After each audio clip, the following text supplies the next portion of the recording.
पंजाब के मशहूर गुरसिमरन सिंह मंड अपने डेलीगेशन के साथ अजमेर शरीफ दरगाह हाजिरी देने पहुंचे, जहां उन्होंने सूफी हजरत ख्वाजा गरीब नवाज रहमतुल्लाह अलैह की बारगाह में अकीदत की चादर और फूल पेश किए।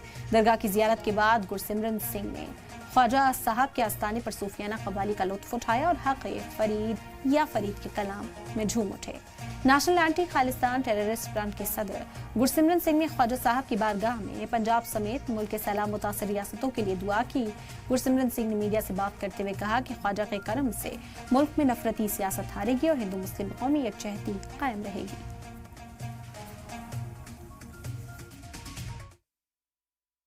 चिश्ती महाराज जी है, जो हम लोग हैं, जो ये है, हम लोग सारे एक हैं, दो नहीं है।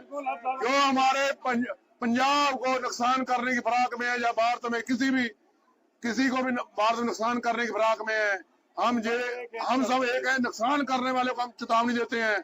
जैसे आपको पता ही है श्रीनगर में कैसे पहलगाम में 26 लोगों को बेकदरी से शहीद कर दिया गया। ये बात सही नहीं है।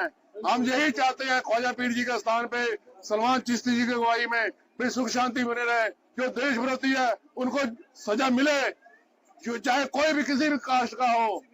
हाँ, ये नहीं हम कहते फलाने धर्म का है, लेकिन जो देश विरोधी है उनका बिल्कुल स्वाहा होना चाहिए। नाश ख्वाजा पीर जी नाश करेंगे। जो किसानों को नुकसान हो रहा है उसके लिए दुआ करने आए हैं, उन सब का भला और जो भी परेशानी है वो दूर हो। हमारे देश भारत में अमन प्यार मोहब्बत बनी रहे और जो गरीब नवाज का पैगाम है कि मोहब्बत सबसे और नफरत किसी से नहीं, उसी पैगाम को हम सब साथ लेके चल रहे हैं। ये पूरे विश्व को ये पैगाम है हमारे भारत से और गरीब नवाज के आस्थाने से 800 साल से जो खुदाम ख्वाजा गरीब नवाज जो यहाँ पे खिदमत गुजार है, जो पैगाम दे रहे हैं अमन प्यार मोहब्बत का, लाखों लोग यहाँ पे हाजिरीन आते हैं और खुदाम ख्वाजा गरीब नवाज जो दुआ करते हैं उस दुआओं की कबूलियत की दुआ करते हैं।